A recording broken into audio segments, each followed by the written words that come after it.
Eu duvido que você consiga facilmente me contar algo que seja mais sufocante do que um segredo que você não pode contar para ninguém. Poucas coisas são tão angustiantes e tão sufocantes quanto um segredo. Mas eu não estou falando de segredo dos outros, quando alguém te conta. Eu estou falando do seu segredo.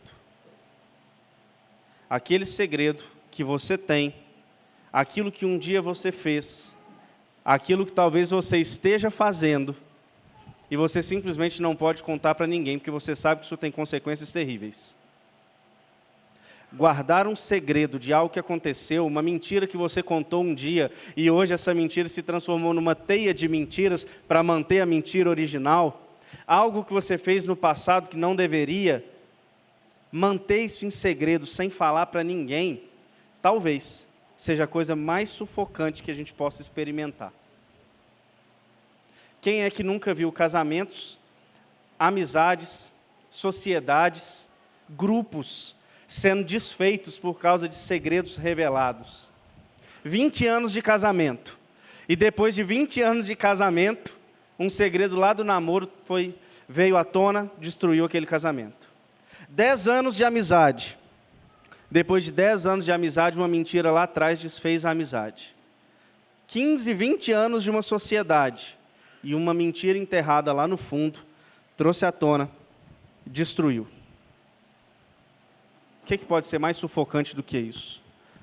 Poucas coisas são mais sufocantes do que o segredo que nós guardamos no coração, e a gente não pode contar para ninguém.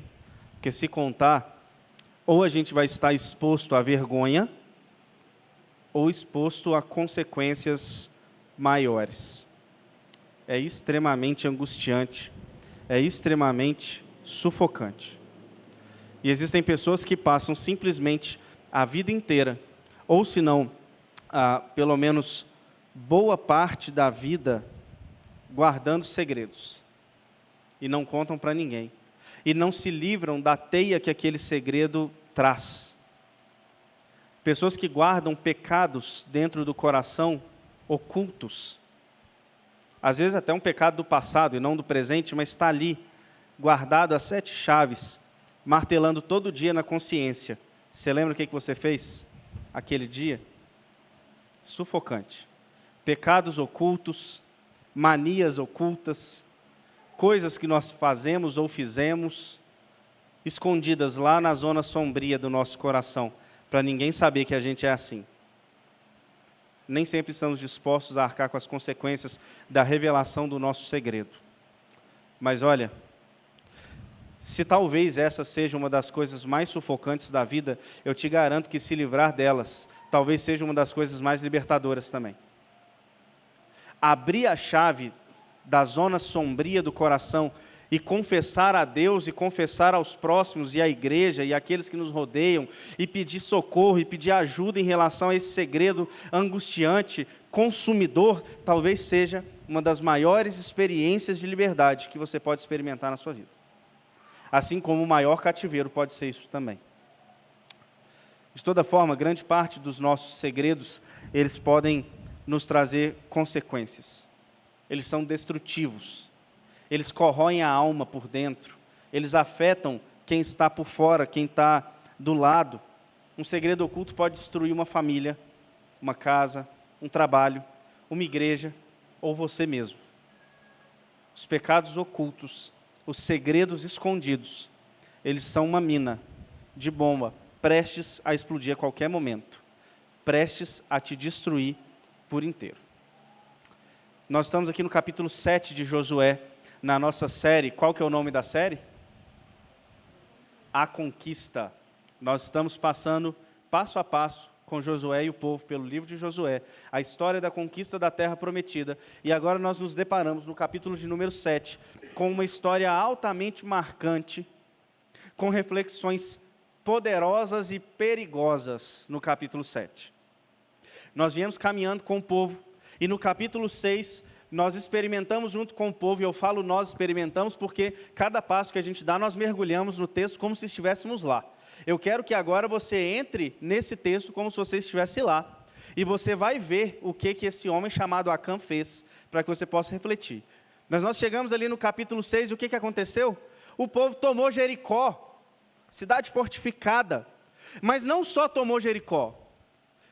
O povo derrubou o muro da forma mais inusitada possível. Eles ganharam uma guerra no grito. Quem imagina uma guerra literal sendo ganhada no grito? Ninguém imagina isso. Eles acabaram de ganhar uma guerra no grito. Mas eles ganharam a guerra no grito com uma ordem de Deus. Vocês vão entrar lá e vocês não vão pegar nada. Nada. Esse é o final do capítulo 6. Tudo que tiver lá de precioso, prata, ouro, elementos preciosos, vocês vão pegar e levar para aquilo que no futuro seria o templo. É consagrado ao Senhor. Para vocês, nada. Ninguém podia pegar nada. Esse é o final do capítulo 6. Nós terminamos o nosso último episódio da série dentro de Jericó, com ela destruída. Nós acabamos de passar por uma guerra. Nós derrotamos todos os homens poderosos de Jericó. E a gente entra no capítulo 7. Eu quero que você se imagine numa cena de guerra. Você está dentro de Jericó, passando, tem um banho de sangue de tudo quanto é lado. Mas você está vendo um punhado de coisas preciosas nessa cidade, porque é uma cidade rica. Abre comigo em Josué capítulo 7. Nós vamos orar e vamos pedir para que Deus fale ao nosso coração. E nós passaremos lendo como sempre fazemos, porque o capítulo é grande. E vamos orar para que Deus mude o nosso coração e a nossa mente à medida que lemos e meditamos. Pai querido, nós iremos ler a Tua palavra nesse momento e refletir sobre ela. Pedimos uma ação sobrenatural do Espírito sobre nós, nos levando até a cruz de Cristo Jesus, o nosso Senhor, para que na cruz, a zona sombria do nosso coração, receba a luz que vem do alto e seja por ela purificada. Nós oramos assim em nome de Jesus. Amém. Josué, capítulo 7, nós leremos o versículo 1, e o versículo 1 diz assim: Mas os israelitas foram infiéis com relação às coisas consagradas. Acã, filho de Carmi, filho de Zinri, filho de Zerá, da tribo de Judá, apossou-se de algumas delas, e a ira do Senhor acendeu-se contra Israel. Nós estamos naquela zona de guerra, e de repente um dos homens que está na zona de guerra conosco, chamado Acã, um dos soldados, ele vê algumas coisas preciosas, e ele decide pegar e se apossar de algumas coisas preciosas. Não precisa projetar ainda, mas o verso 21, nós vamos chegar lá, mas só para vocês verem o que ele pegou. Diz assim: Quando vi entre os despojos uma bela capa feita da Babilônia, então uma capa da Babilônia, 2,4 kg de prata e uma barra de ouro de 600 gramas, eu os cobicei, me apossei deles. Estão escondidos no chão da minha tenda, com a prata por baixo. Olha só, não peguem nada, mas na hora que ele viu 2,5 kg de prata, 600 gramas de ouro e uma capa da Babilônia, ele falou: isso aqui me pertence, isso aqui agora é meu. E aí quando a gente olha essa passagem, nós primeiro fazemos uma reflexão acerca do próprio Acã. Por que Acã desobedeceu? Por que ele pegou aquilo? O que faltou para Acã para que ele não pegasse aqueles despojos de guerra? Faltou autocontrole, domínio próprio. É isso que faltou para Acã. Naquele momento, se ele tivesse autocontrole, se ele tivesse domínio próprio, ele ia olhar aquilo e falar: Deus mandou não pegar, eu vou passar batido, ou eu vou pegar e vou levar para Josué. Mas faltou para ele esse autocontrole, faltou um domínio próprio. Acã aqui ele foi orgulhoso, prepotente, egoísta e completamente inconsequente. Ou você acha que Acã não tinha ouvido o que Deus tinha falado? Ou você acha que Acã não sabia o que estava fazendo? No máximo que ele pensou é: Deus não vai se importar com essa capa da Babilônia aqui comigo. Mas ele, de um modo 100% inconsequente, ele ignora o que Deus falou, e ele pega o que ele queria pegar, porque ele não conseguiu refrear o impulso de ganância dentro dele. Esse era o problema dele, esse foi o grande problema dele. Um impulso de ganância levou ele a olhar algo precioso e falar: isso é meu. E se ele tivesse o temor do Senhor no seu coração, ele teria domínio próprio, e ele não ia pegar aquelas coisas, mas ele deixou de lado o temor da palavra do Senhor. Ele deixou de lado o amor ao Senhor. Ele deixou de lado a palavra que dizia que Deus tem sempre o melhor para a vida dele, que Deus é quem sabe o que está fazendo, e que se Deus mandou não pegar, é porque não é para pegar. Acã deixa isso tudo de lado, ele ignora isso tudo, perde o autocontrole, perde o domínio próprio, e se entrega à ganância. Ele fala, isso aqui é meu, isso aqui eu vou pegar. Esse é o lado da história de Acã. Vocês conseguiram perceber o lado da história de Deus? É extremamente interessante o modo como Josué começa a relatar essa passagem. Porque Josué não começa dizendo, e Acã pegou a capa. Ele não fala isso. Como é que começa o versículo primeiro, sendo projetado? Os israelitas foram infiéis. O texto é no coletivo, do início ao fim. Os israelitas foram infiéis e pegaram coisas consagradas. Foi só uma pessoa que pegou. Foi só Acã que pegou. Mas aos olhos de Deus, o povo inteiro se contaminou. Nós vimos hoje pela manhã com o presbítero Fiuza acerca da teologia do pacto, a teologia da aliança. Deus tem um povo e Deus lida com o seu povo. E um pecado no meio do povo é o pecado do povo. Olha só o quão inconsequente que Acã foi nesse momento. Porque ele pensou só nele. Mas a ira de Deus caiu sobre o povo inteiro, e ele não estava nem aí sobre essa possibilidade. Egoísta. Talvez se ele tivesse colocado a mão na consciência e pensado assim, quem é que vai se dar mal com essa minha atitude? Ele tinha refreado aquele pecado, ele não pensou nisso. Egoísta. Talvez se ele tivesse pensado, o que Deus vai fazer, hein? Ele teria sido menos inconsequente. Não foi. Orgulhoso, prepotente, egoísta e inconsequente. Qual o pecado oculto que não é dessa forma? Qual o pecado oculto que não parte do nosso orgulho, da nossa prepotência, que nós não medimos as consequências desse pecado? Eu queria que você fizesse uma reflexão sobre a seriedade desses pecados ocultos. Porque os nossos pecados que nós escondemos, como Acã pegou e escondeu aqui, eles também partem desse nosso orgulho e da nossa prepotência. No momento em que nós escondemos algo no nosso coração, nós estamos dizendo para Deus o seguinte, você não sabe o que é melhor para mim, eu preciso disso aqui. Eu preciso dessa pequena corrupção aqui no meu trabalho para me manter empregado, para manter os meus clientes. Eu preciso desse negócio desvirtuado. Eu preciso desse pecado sexual escondido, porque senão eu não vou ter a minha alegria, o meu prazer pleno. Deixa ele aqui quietinho. Eu preciso de contar essa mentira todo dia, porque senão eu vou perder as minhas amizades. Deixa ela aqui quietinha. O que nós estamos dizendo para Deus? Que Deus não sabe o que é melhor, e nós sabemos o que é melhor. Orgulhosos e prepotentes. Agora, quanta gente se dá mal no nosso meio por causa disso? No meio da igreja, Deus pode inclusive destruir uma igreja por culpa disso. Deus pode destruir um ministério da igreja por culpa disso. No seu trabalho, pode ser que Deus destrua o seu trabalho e um punhado de gente perca emprego por culpa sua. Na sua família, você pode perder aquilo que é o bem mais precioso, a própria família. Nós somos, muitas vezes, altamente inconsequentes. Isso é um problema crônico. Você julga Acã, que lembra, você está comigo lá dentro de Jericó, você está vendo Acã pegar aquele negócio, e você está olhando, falando assim, não é possível que você vai fazer isso, Acã. Será que você nunca fez isso? Você nunca foi o Acã inconsequente? Você nunca foi o Acã que colocou a sua família, a sua igreja, o seu trabalho em risco, por causa da inconsequência de um pecado que você escondeu lá no fundo, não tem coragem de confessar, de colocar para fora?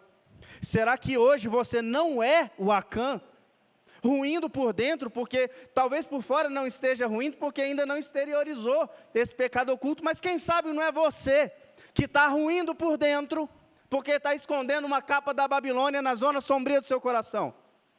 Quem sabe não é você o Acã hoje, que precisa da luz de Jesus sobre a zona sombria do coração para colocar para fora o pecado que está oculto? Não seja inconsequente. Não seja prepotente, você não precisa disso, você só precisa da luz de Jesus. Não seja um prepotente, orgulhoso, um inconsequente, um egoísta. Pensa que esse pecado pode destruir a sua família. Pensa que esse pecado pode destruir a nossa igreja. Nós acabamos de comemorar 53, porque chegou 3 pessoas aqui na igreja. Mas dependendo do que a gente tolerar de pecado, dia 18 de dezembro, 19, que é ano bissexto, eu acho, né? Dia 19 de dezembro do ano que vem, quem sabe a gente não está aqui com 5 pessoas, porque Deus manda um juízo aqui. Vai saber o que Deus vai fazer quando Ele quer expor um pecado oculto. Vai saber o que Deus quer destruir quando Ele tem um pecado oculto, e para acabar com ele, o que Deus vai fazer? Não seja um inconsequente egoísta. O seu pecado oculto, ele não afeta só você. Tem gente ao seu redor, e essas pessoas serão afetadas também. Acã foi isso, inconsequente e egoísta. Você não precisa disso. Você não precisa da capa da Babilônia. Você não precisa de 2,5 kg de prata. Você só precisa de Jesus e da palavra que Deus deu. Deixe as coisas sombrias recebendo a luz de Jesus. Continua comigo aqui nesse texto, nos versos 2 a 5, para você ver o que acontece no momento em que o pecado entra no meio do povo de Deus, esse pecado oculto.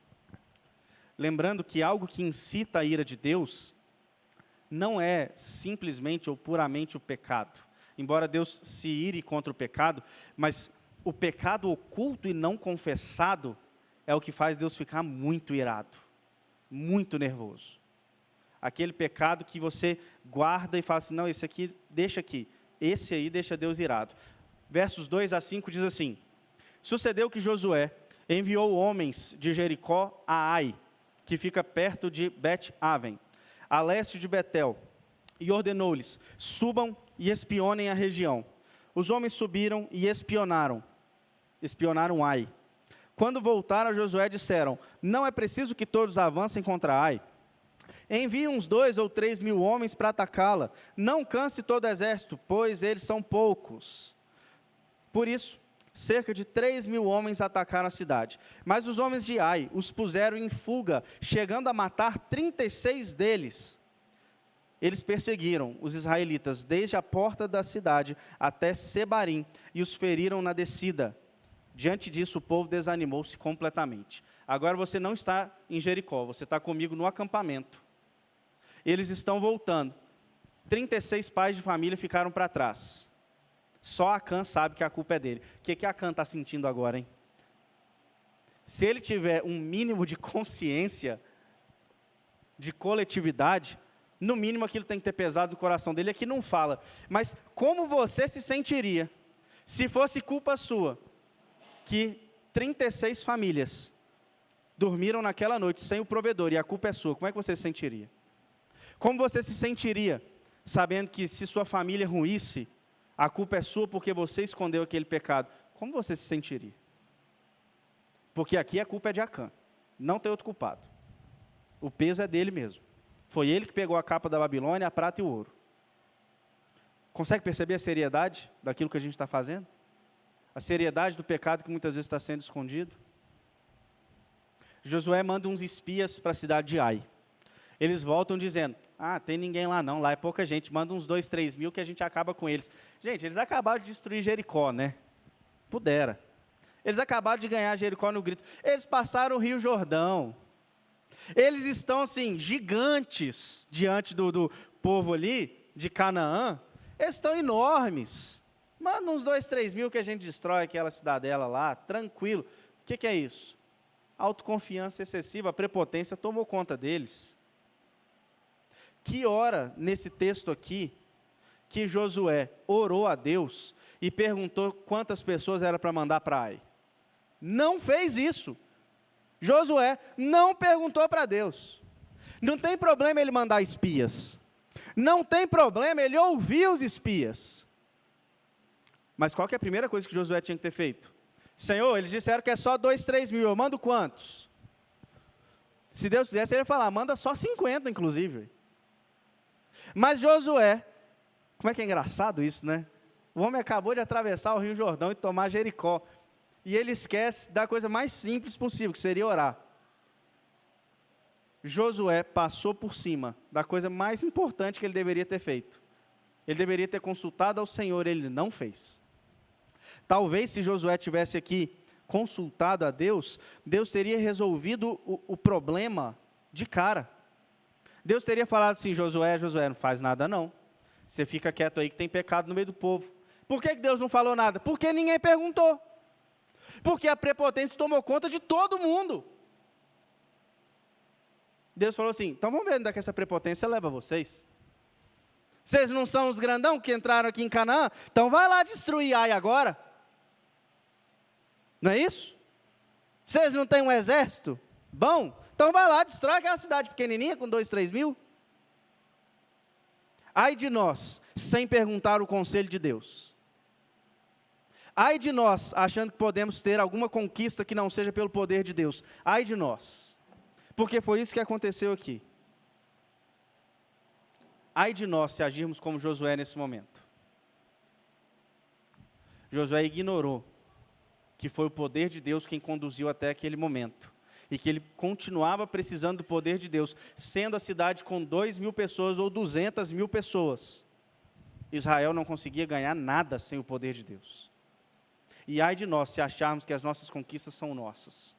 Talvez esse seja inclusive um dos pecados ocultos que a gente pode esconder. Olha só, igreja, 50 pessoas, 3 dos nossos presbíteros estão aqui, ninguém cresce igual nós não. Nós somos a melhor igreja, nós estamos crescendo, olha só, isso não pode virar um pecado oculto dentro do nosso coração? Claro que pode. Aí eu quero ver se consegue continuar crescendo. Ai de nós, se decidimos comprar o terreno aqui no Novo Mundo, na esquina, na Avenida Segismundo, que custa mais ou menos uns 250 mil, 300 metros quadrados, 280? 250, né? Ai de nós se a gente decidir comprar esse terreno, que a gente não está namorando ele, mas ai de nós se isso for feito sem o conselho de Deus. Ai de nós. Ai de mim e ai de você, se na nossa família, em qualquer lugar, as nossas conquistas forem pelo nosso braço. Qualquer hora isso vai ruir, viu? Esse pedaço do texto nos leva a refletir isso e sobre a seriedade do pecado oculto. 36 homens perderam a vida, pais de família, por causa de um pecado escondido. Eu espero que você não deseje sentir o gosto amargo de uma família destruída e falar o seguinte: e pior que foi culpa minha. Eu acho que você não quer sentir isso. Eu acho que você não quer chegar no fundo do poço e falar assim: realmente foi culpa minha. Eu escondi muita coisa aqui dentro, é culpa minha. Eu acho que você não quer sentir isso. Não seja um inconsequente. Continua a história comigo. Nos versos 6 a 15, nós temos agora sim uma oração da parte de Josué. E diz assim: então Josué, com as autoridades de Israel, rasgou as vestes, prostrou-se rosto em terra, diante da arca do Senhor, cobrindo de terra a cabeça, e ali permaneceu até a tarde. Disse então Josué: soberano Senhor, por que fizeste esse povo atravessar o Jordão? Foi para nos entregar nas mãos dos amorreus e nos destruir? Antes nos contentássemos em continuar do outro lado do Jordão. Que poderei dizer, Senhor, agora que Israel foi derrotado por seus inimigos? Os cananeus e os demais habitantes dessa terra saberão disso. Nos cercarão e eliminarão o nosso nome da terra. Que farás então pelo teu grande nome? O Senhor disse a Josué: levanta-se, porque você está aí prostrado. Israel pecou, violaram a aliança que eu lhes ordenei. Eles se apossaram de coisas consagradas, roubaram-nas, esconderam-nas e as colocaram junto de seus bens. Por isso os israelitas não conseguem resistir os inimigos, fogem deles porque se tornaram merecedores da sua destruição. Não estarei mais com vocês, se não destruírem do meio de vocês o que foi consagrado à destruição. Vá, santifique o povo. Diga-lhes: santifiquem-se para amanhã, pois assim diz o Senhor, o Deus de Israel: há coisas consagradas à destruição no meio de vocês, ó Israel. Vocês não conseguirão resistir os seus inimigos, enquanto não as retirarem. Apresentem-se de manhã uma tribo de cada vez. A tribo que o Senhor escolher virá à frente.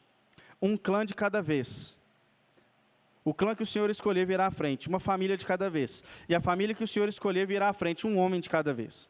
Aquele que for pego com as coisas consagradas será queimado no fogo, com tudo o que lhe pertence. Violou a aliança do Senhor e cometeu loucura em Israel. Diante então daquela derrota, Josué e os líderes rasgam suas vestes. Isso significa humilhação diante de Deus.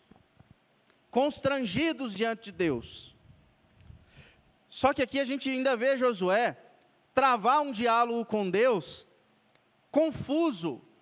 Pelo menos a minha percepção aqui é de um Josué confuso.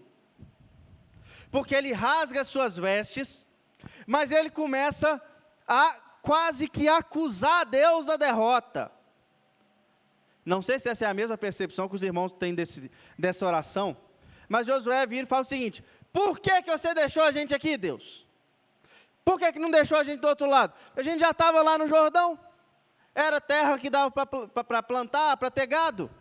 Por que não deixou a gente lá?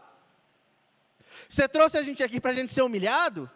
Como é que é essa história, Deus?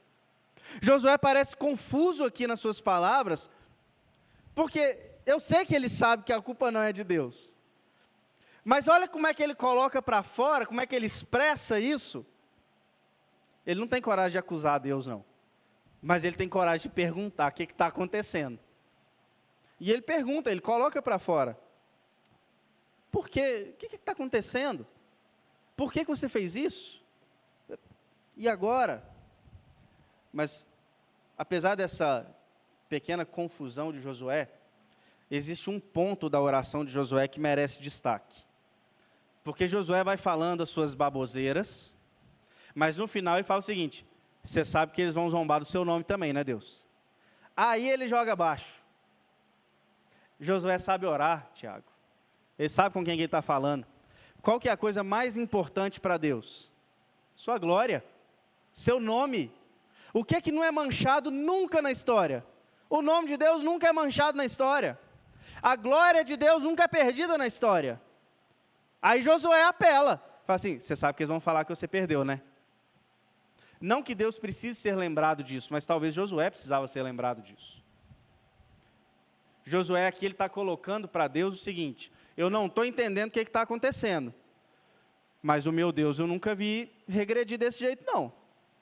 Seu nome vai ser assim mesmo? Eu não estou entendendo. Essa oração de Josué, ela é uma oração confusa, mas que cabe reflexões importantes sobre elas. A primeira reflexão importante, e isso você pode anotar para a sua vida, é um conselho de pastor. Deus está 100% disposto a ouvir as suas baboseiras. Sabe por que baboseiras? Porque tem hora que eu sei que você se revolta com Deus, mesmo sabendo quem Ele é. Você vira e fala o seguinte: não é possível que eu estou desempregado de novo. Não é possível que meu carro quebrou de novo. O que você vai fazer? Por que você deixou meu carro quebrar? É as nossas baboseiras diante de Deus. Mas é melhor botar para fora do que guardar. Você quer coisa pior do que você guardar rancor de Deus? A única forma de você não guardar rancor de Deus é falando. Eu não sei por que você está fazendo isso, eu não estou entendendo o que você está fazendo. Fala suas baboseiras, eu te garanto que Ele quer ouvir o que você tem para falar. Por mais besta que seja, Ele quer ouvir as suas baboseiras. Porque depois Ele fala em seguida, Ele corrige Josué, Ele não deixa Josué com as baboseiras. Ele fala: Josué, deixa eu te explicar, querido. E Ele fala. A única forma de você desfazer um nó em relação a esse entrave com Deus, é se você colocar para fora para Ele poder te explicar. Deus prefere esse coração sincero e aberto do que aquele que esconde como um pecado oculto lá no fundo sombrio do coração. Não sei porque você deixou meu filho partir, minha mãe partir, meu pai partir. Não sei porque você tirou isso de mim. E aquilo fica lá, na zona sombria do coração. Uma mágoa com Deus. Uma mágoa de alguém tocando, pregando, ceando, sentado, 20 anos depois de crente, vivendo a vida da igreja, lá na zona sombria do coração. Uma mágoa com Deus. Quão destrutivo, corrosivo isso não pode ser.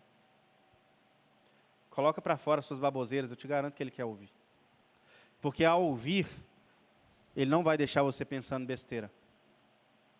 Deus responde, Deus fala, Deus corrige. Ao mesmo tempo, da mesma forma que eu te exorto a colocar para fora as suas baboseiras, eu também te exorto a colocar a glória de Deus no centro das suas baboseiras, ou daqueles seus pensamentos. Você pode perder de vista muita coisa, mas a glória de Deus você não pode perder de vista, não. Nas suas orações, nas suas conquistas, nos seus dilemas, eu espero que a sua pergunta sempre seja: Deus, o que você está fazendo pelo seu nome aqui? Eu não estou entendendo como é que seu nome vai ser glorificado enquanto nós estamos perdendo essa guerra. Mas vai, não vai? Porque vai. Muitas vezes nós perdemos a glória de Deus de vista. As nossas conquistas, elas têm um cunho pessoal. Nós queremos derrotar as Jericós e Ais da vida para poder dizer: sabia que eu conseguia ganhar esse negócio. Nós queremos conquistar para dizer: olha só como é que agora eu posso ficar em paz, eu conquistei tudo que eu tinha. Isso é egoísmo. Nós marchamos nas conquistas para a glória de Deus exclusivamente, é só para isso. Nós progredimos financeiramente na vida só para a glória de Deus, para mais nada. Nós construímos uma igreja forte só para a glória de Deus e para mais nada. Nós fazemos famílias fortes exclusivamente para a glória de Deus. No momento em que isso começa a ruir ou tremer, a primeira pergunta é: seu nome? Eu não estou entendendo como é que vai ficar seu nome nessa história. Deus, você pode tirar um tempinho para me explicar? Porque isso significa que nós não perdemos o foco real, o nome de Deus e a glória de Deus. Essa é a oração de Josué, que eu sei que é a minha oração, que eu sei que é a sua oração. Às vezes um punhado de baboseira, mas é melhor colocar para fora. É melhor do que guardar um dilema com Deus no coração. E Deus responde para Josué, fala: tem pecado no meio do povo, não fui eu não. Não sou eu o culpado não, é vocês que são culpados. Tem pecado no meio do povo. Eu não vou andar enquanto tiver o pecado no meio do povo, eu vou ficar aqui parado. Se vocês quiserem tentar conquistar, vocês vão, eu vou ficar aqui. Deus respondeu Josué. E agora a ordem é séria. Agora vocês vão passar todo mundo, até aparecer o culpado. E o culpado vai experimentar o peso do pecado. É o que está dizendo aqui no final, né? Vai ser queimado no fogo com as suas coisas. Foi o que aconteceu, inclusive nós vamos ler no final. Assusta não. Continua o texto comigo. Versos 16 a 26. Que constrangimento de Acã agora. Na manhã seguinte, Josué mandou os israelitas virem à frente segundo as suas tribos. E a de Judá foi escolhida. Imagina o alívio das outras tribos. Porque agora é só Judá para frente. As duas assim: eita, Jesus da glória. Não, Jesus não, eles não tinham. Eu ia falar assim: Iavé, posso ir embora.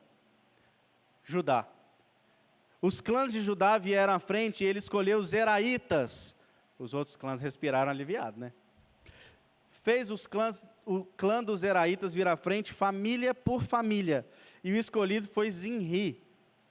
Josué fez a família de Zinri vir à frente, homem por homem. E Acã, filho de Carmi, filho de Zinri, filho de Zerá, da tribo de Judá, foi o escolhido. Agora o povo inteiro está olhando para Acã. As 36 famílias sem pai estão olhando para Acã agora. Então Josué disse a Acã: meu filho, para a glória do Senhor, o Deus de Israel, diga a verdade. Conte-me o que você fez, não me esconda nada. Acã respondeu: é verdade que pequei contra o Senhor, contra o Deus de Israel. O que fiz foi o seguinte: quando vi entre os despojos uma bela capa feita na Babilônia, 2,4 kg de prata, e uma barra de ouro de 600 gramas, eu os cobicei e me apossei deles. Estão escondidos no chão da minha tenda, com a prata por baixo. Josué enviou alguns homens que correram à tenda de Acã. Lá estavam escondidas as coisas com a prata por baixo. Retiraram-nas da tenda e as levaram a Josué e a todos os israelitas e as puseram perante o Senhor. Então Josué, junto com todo Israel, levou Acã, bisneto de Zerá, e a prata, e a capa, e a barra de ouro, seus filhos e filhas, seus bois, seus jumentos, suas ovelhas, sua tenda, e tudo o que lhe pertencia ao vale de Acor. Disse Josué: por que você nos causou esta desgraça? Hoje o Senhor lhe causará desgraça. E todo Israel o apedrejou, e depois apedrejou também os seus, e os queimou no fogo. Sobre Acã ergueram um grande monte de pedras, que existe até hoje. Então o Senhor se afastou do fogo da sua ira. Por isso foi dado àquele lugar o nome de Vale de Acor, nome que permanece até hoje. Tribo por tribo, família por família, clã por clã, até chegar em um homem, Acã, selecionado aqui. E agora Deus resolveu lidar com aquele pecado para que ele não mais estivesse no meio do povo, para que o povo seguisse em vitória. Vocês perceberam aqui que Deus não brinca com o pecado, né? Vocês perceberam aqui as consequências? Vocês viram que não foi só Acã que morreu? Vocês viram que os filhos dele morreram? A família inteira dele morreu por culpa dele. Você acha que o seu pecado oculto não pode destruir todo mundo que está ao seu redor? Pois é isso que aconteceu com Acã. Um punhado de gente foi apedrejado por culpa dele. Fora os 36 que morreram sem ter culpa nenhuma na história. Alguns pecados ocultos, eles permanecem ocultos a vida inteira.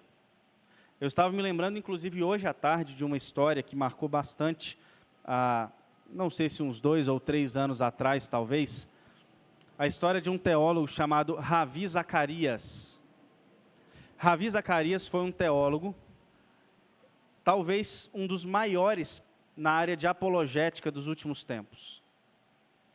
Ele tinha um instituto, Ravi Zacarias, ele tinha, enfim, livros de apologética, admirado por todos os crentes do mundo, que se prezam e que são dados à apologética. Admirado por todo mundo. Morreu. Pouco tempo depois veio à tona uma bomba. Ravi Zacarias tinha alguns spas em que ele mantinha. Ele tinha mais de 100 fotos de mulheres nuas que, pelo que eu entendi, ele obrigou as mulheres a tirarem as fotos. 5 casos de assédio sexual de mulheres que tiveram coragem de denunciar, fora as que não tiveram. 1 caso de estupro confirmado. Talvez um dos teólogos do nosso século mais admirados. Ninguém ia dizer isso do Ravi Zacarias, eu te dou certeza. Ninguém ia dizer isso dele. Mas esse pecado ficou oculto a vida inteira. Ninguém soube, ele morreu assim. Ele morreu achando que estava tudo certo com a vida dele. Por que Deus deixa alguns pecados ocultos tanto tempo? Confesso que eu não faço a menor ideia. Mas após a sua morte, isso trouxe pelo menos à tona uma reflexão da idolatria acerca dos pastores e teólogos midiáticos. A gente olha os pastores na internet, nas grandes conferências, e a gente começa a falar assim, olha, esse aqui é o pastor, ele é, assim, eu duvido que ele tenha pecado. Cuidado, hein? A história de Ravi Zacarias lembrou que todo mundo é ser humano, e que tem muita gente com pecado oculto escondido em zonas sombrias da vida que você não faz ideia. E Deus deu uma purificada na igreja com isso. Aqueles que tomaram conhecimento do fato, talvez tenham abandonado um pouco da idolatria com pastores midiáticos, ou até com o seu pastor local, que seja, né? A igreja foi pelo menos lembrada, no pós-morte de Ravi Zacarias, que a liderança também é gente, e que tem muita gente ruim, que parece gente boa. Agora, embora eu não saiba o porquê de Deus deixar que alguns pecados permaneçam por tanto tempo, a minha jornada cristã, e eu falo agora por mim, como crente, eu sou 33 anos de crente que eu tenho, sou crente desde que eu nasci, tem uma coisa que eu posso dizer para vocês. Tem vezes que Deus deixa o pecado oculto assim, ó, o tempo todo. Mas na hora que Ele quer purificar a igreja, aí Ele faz igual Ele fez com Acã. Vai passar família por família. Ele expõe. Na hora que Deus deseja purificar uma família, Ele coloca para fora. A exposição sempre é uma ameaça ao pecado escondido. Deus pode deixar você com esse pecado o resto da vida, mas olha, que Ele pode de uma hora para outra também trazer isso à tona, para purificar a igreja dele, Ele pode. A minha experiência me diz o seguinte, quando uma igreja está disposta à santidade, quando uma igreja começa a orar pela santidade, quando uma igreja começa a buscar o reino de Deus, Deus coloca para fora. Deus coloca para fora. Deus expõe o pecado que está oculto. Agora, quando a igreja é conivente com isso, mas é longa data. Porque o pecado oculto dentro de uma igreja conivente, ele não é confrontado hora nenhuma. Está tudo certo. Não faz diferença ali dentro. Agora, quando isso está dentro de uma igreja que procura santidade, você toma cuidado. Porque se a igreja está aqui buscando o reino de Deus, você acha que Deus não quer entregar o reino para essa igreja avançar? Eu acho que é tudo que Ele mais quer, não é? Encontrar fé na terra. Encontrar uma igreja fiel. E quando Ele encontra uma igreja fiel, o Acã sai correndo. Quantas pessoas você não conhece? Tocava na igreja, pregava na igreja, vivia uma vida dupla. De repente, na hora que você olha, essa pessoa está lá no mundo já. Deus tira. Deus põe o Acã para fora. Quantas histórias você não conhece disso? Nós podemos, por causa dos nossos pecados, às vezes estar destruindo aquilo que está ao nosso redor. Mas quando Deus quer purificar, quando Ele encontra uma família, uma pessoa, uma igreja disposta a obedecer, Deus coloca Acã para fora. Deus não deixa, não. E depois dessa revelação do pecado de Acã, vem a sentença final. Acã é apedrejado e depois queimado junto com a sua família. Aqui é só um alerta nada sutil da parte de Deus, do quão sério é o pecado para Ele. Vou te falar uma coisa, nenhum pecado vai terminar a história oculto, viu? Nenhum. Nem dos crentes vai terminar oculto. Todos os pecados serão pagos, ou foram pagos por Cristo, ou serão pagos no inferno. Todos. Nenhum pecado vai passar batido por Deus. Agora, se você acha que o seu pecado oculto não vai te levar a lugar nenhum, eu tomaria bastante cuidado com isso. Porque o crente que vem cultivando o pecado oculto precisa de uma séria revisão na sua vida espiritual. Uma séria revisão. O que mantém pecado explícito precisa de uma revisão dupla, né? Maior ainda. Mas tem gente que senta aqui, senta nas igrejas, que seja, e está lá cultivando seu pecadinho. Eu faria uma revista na minha vida espiritual.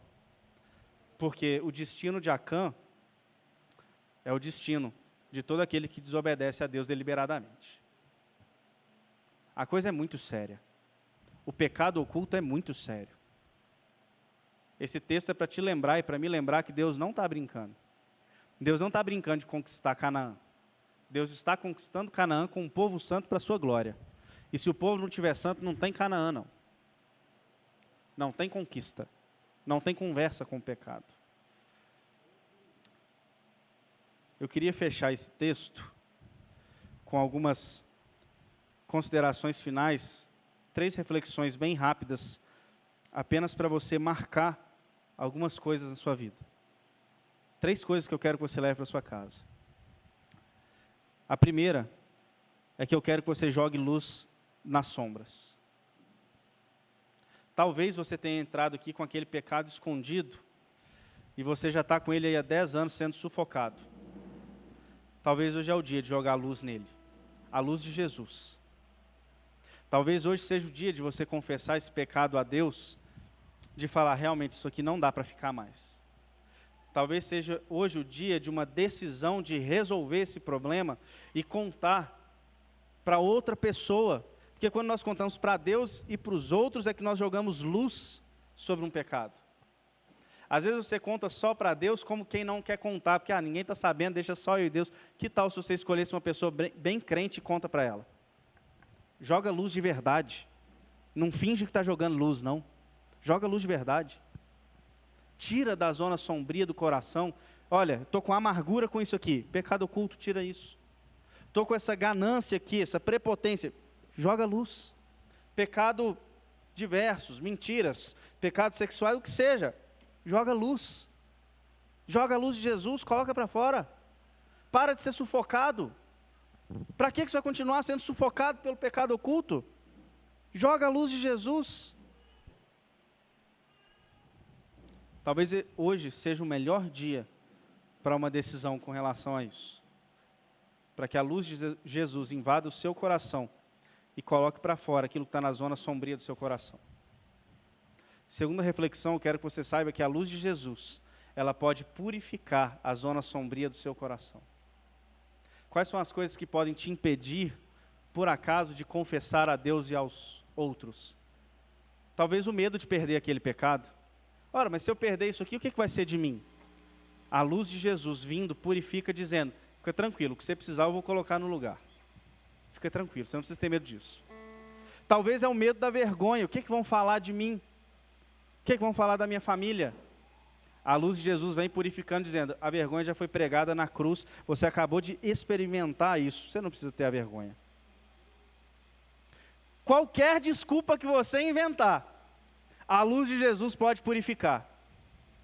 Qualquer coisa que você colocar como barreira, a luz de Jesus está dizendo, não precisa, porque eu purifico tudo. Não precisa. Não precisa ter vergonha. Não precisa ter medo. Seja diferente de Acã. Acã só confessou o seu pecado. Acã só confessou o seu pecado na hora que chegou a vez dele. Você não precisa disso. Você pode colocar diante de Deus e trazer luz a isso. Nós vimos aqui o quão perigoso é o pecado. Acabou que eu não citei no texto, mas o Tiago leu na liturgia também. Todo pecado começa assim, Acã viu o que não devia ver. Ou melhor, ele viu o que ele não podia ter. Mas era inevitável ver aquilo, não é? Era inevitável ver a capa, ele estava no meio da guerra. O problema não é a primeira olhada, não é você ser exposto à tentação. O problema é a segunda olhada. O segundo momento que você vê e fala, agora eu quero. É assim que surge o pecado. Você é exposto, alguém te faz uma proposta que não deveria, você vê o que não deveria, e aí no coração começa a falar, isso aqui é meu. Depois isso toma forma, vai lá e pega. Cuidado.